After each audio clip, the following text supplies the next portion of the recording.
A while back in my Skinamarink review, I mentioned that there were a handful of movies that I despise. Loathe, if you will. Well, we can add funny games to that short list of movies that made me angry. But here's the problem. I actually enjoyed the movie. I hate how funny games fucked over the audience, but I respect the way these cook moments were executed and the implications that follows. I could hit the ground running by talking about the movie first, but we need to first take a look at the madman behind funny games, Michael Haneke. Here's a fun fact about Michael Haneke. He hates horror movies, violence in general. And if you like the horror genre, well, he hates you too. You see, Michael thinks horror movies are too gruesome, too barbaric. To him, only deprived masochists can sit down and enjoy the gore fest on screen. So what does he do to cope? He makes the film Funny Games to directly attack the horror genre and horror fans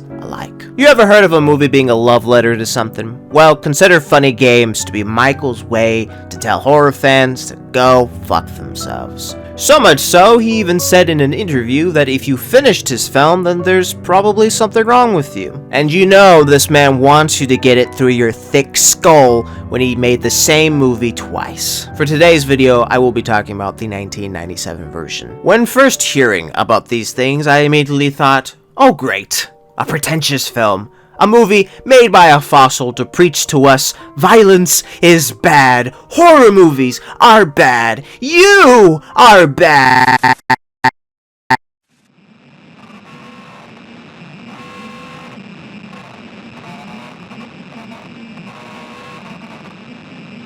There is something wrong with you.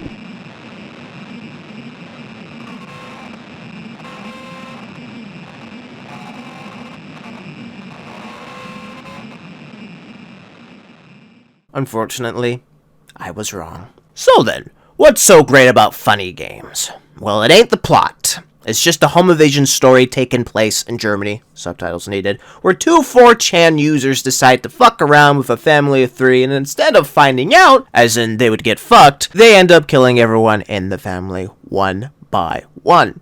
Very basic stuff, but it's how the story is portrayed that gives the movie its eerie presence. It's almost as if you're not supposed to enjoy the viewing experience. And there's really nothing to enjoy while watching Funny Games. There's no glorious bloodbaths, no special effects, nothing in terms of what a horror fan would want to see from a horror movie. You just get to watch two weirdos torturing an innocent family for an hour and a half. Scenes lingering longer than they should to really let you soak in the events that just transpired. The acting really does play a big part in depicting the dread, the agony of the family as they're being toyed with and eventually disposed of. We do get a triumphant moment where the mother shoots one of the guys, but we are quickly denied of that victory in the most bullshit way possible. More on that later. We, as the audience, receive L after L after L until finally the movie comes to an end with an implication of another L. No, ladies and gentlemen, the thing that makes this movie infuriatingly great is something that only pops up a handful of times in its runtime. Its presence is noticeable and at a point annoying, but the implications along with the plot is devastating. This thing being, this isn't your typical Marvel, hee hee ha ha, I'm talking to your viewer cause I'm quirky, fourth wall breaking. No, this has purpose. Michael Haneke has the antagonist, and only the antagonist, speak to the audience to drive Haneke's fuck you home. At first, the fourth wall breaking starts off small. The antagonist looks at the camera and winks, and it ramps up with the antagonist forming a bet with the audience whether the family will survive long enough. Then he asks if the audience has had enough. Have they been satisfied enough to call it a day? Have they seen enough to have plausible cause for them to think that the remaining family would survive? This level of interaction with the audience serves as a way to bring the viewer into the moment, therefore making them complicit with the events that transpired in Funny Games. The line between fiction and reality becoming blurred as the antagonist drags you along, playing the game with you as they slowly torture and kill off each family member.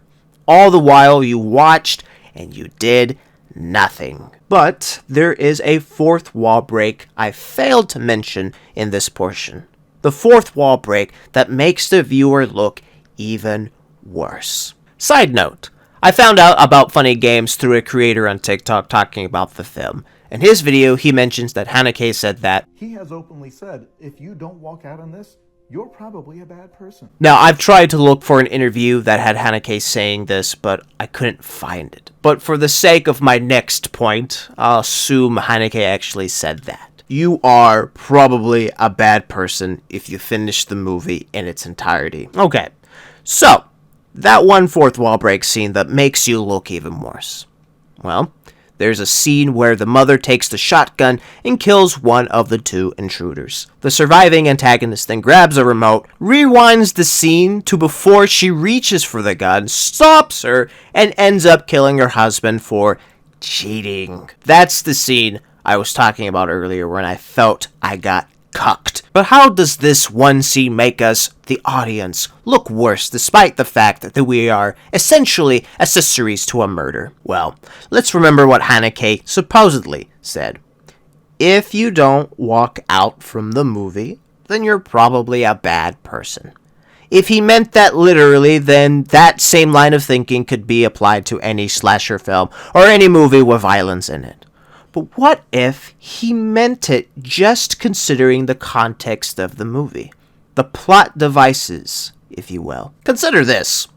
If Paul, the antagonist, had the ability to rewind time in order to gain an advantage, what's stopping you from rewinding the film all the way back to the beginning, pausing, and then turning the movie off? In that way, the family never had to be tortured, they never had to die for your entertainment.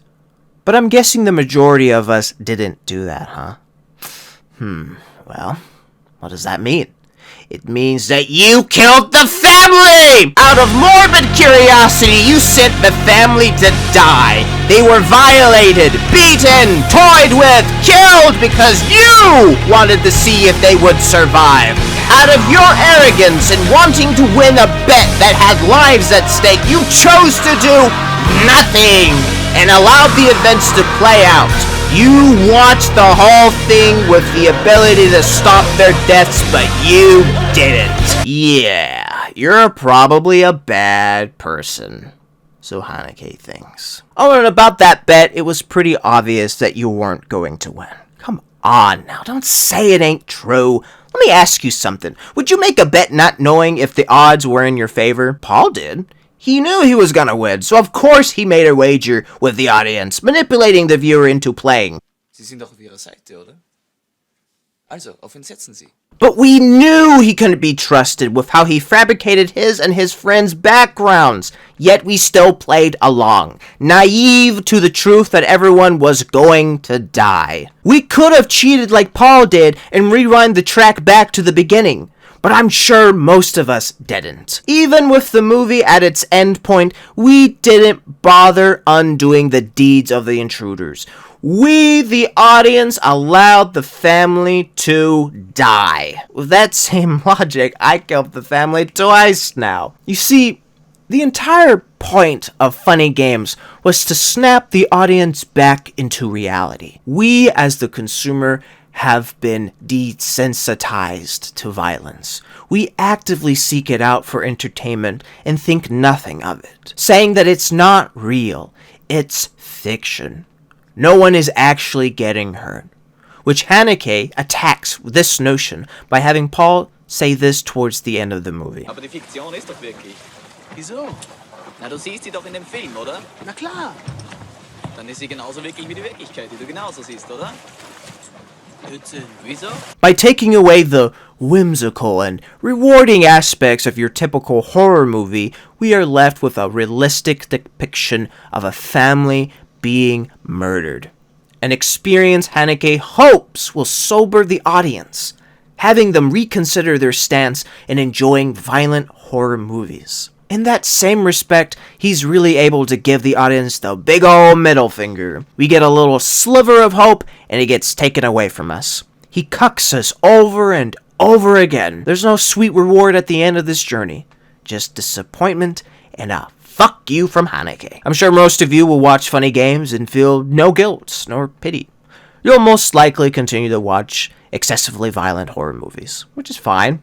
I am not here to try to convince you otherwise. I just think that Funny Games is a great movie, even if it's meant to attack me. It's a middle finger I'll gladly take up my ass. In regards of what I feel after watching the film for the first time, I could arrogantly say that I was unfazed. I'll watch a horror movie right after seeing Funny Games, just to say fuck you back to Haneke. But there's a part of me that thinks, maybe I've become too detached from reality. My wretched, cruel desires fracturing my ability to care for people.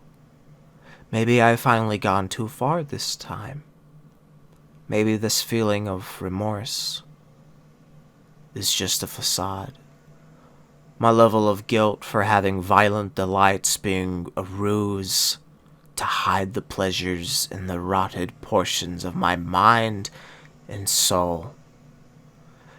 Maybe it's time to drop the act altogether and accept my depravity without shame.